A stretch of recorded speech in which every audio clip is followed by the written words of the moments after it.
Now I say the NAACP is the largest, the oldest, the baddest, the boldest, the most feared, the most revered, the most loved, the most hated, the most cussed and discussed civil rights organization in America.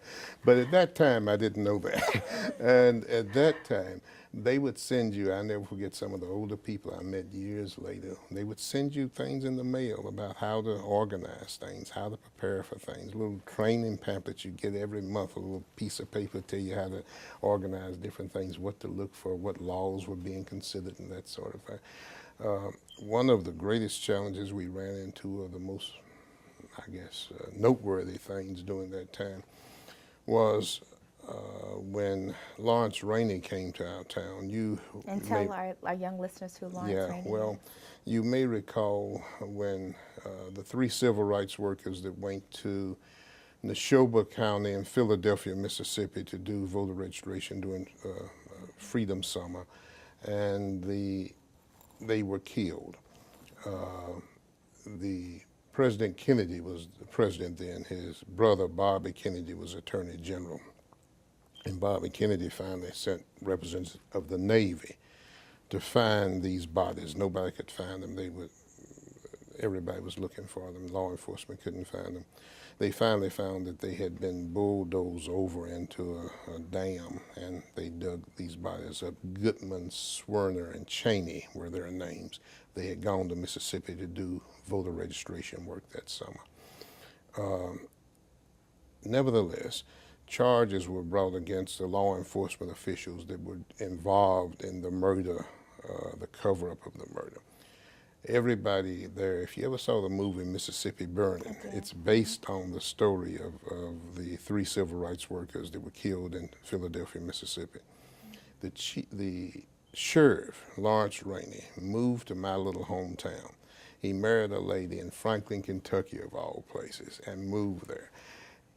We had an opening for the police chief, and our mayor was originally from Mississippi. He knew Rainey's family, and so he had recommended that Rainey be hired as our police chief. Of course, I'm president of the local NAACP, and we opposed it. That was the first time I ran into people from the national office of the NAACP. They sent three people who have become lifelong friends down from New York to work with us to kind of build a campaign to stop Lawrence Rainey from becoming the So chief you all of have police. become aware of Lawrence Rainey through the media to know what he had Well, done? during that period of time, you may have heard of Sheriff Bull Connors in Birmingham. There were several sheriffs in the South that were known for beating black people, for being very brutal. The story of Lawrence Rainey was there used to be something called the Colored Fair years and years ago. We would come through our little town. The closest place to us was Gallatin, Tennessee, so we wanted to go to the fair once a year. You go to the Colored Fair in Gallatin, Tennessee. But in Philadelphia, Mississippi, the story goes that Lawrence Rainey would come and stand before these floodlights, cast his shadow, fold his arms, and cast his shadow out across the field, and people would say, "Oh, Sheriff Rainey, it's time to go. It's time for to go when the sheriff shows up." And so black folk would scatter and go home. He had such an awful reputation. Nevertheless, we opposed it, and we got local news media to join us. Actually, it was the media in Russellville that came out with, I often tell the story about Al Smith, used to be with KET, owned several several newspapers. One was in Logan County, in Russellville, Kentucky, and they wrote an article and said, why would our friends over in Simpson County, 20 miles up the road, even consider Lawrence Rainey? And finally, the local paper wrote a story opposing it as well. Did you ever meet Lawrence Rainey prior to? Well, yeah, it just so happened the mayor called one day to my house. He had what's called a feed store where they sell feed about a block. For the animals? Yeah, Okay. about a block from the black community, and I lived a couple of blocks in. And the NAACP always sent you these little training materials. You never go to a meeting by yourself. You always take somebody with you.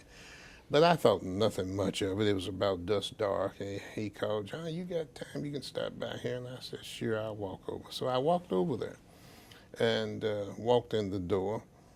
And when I looked in the door, I saw somebody's legs crossed, and you could see a set of cowboy boots stuck out by the door.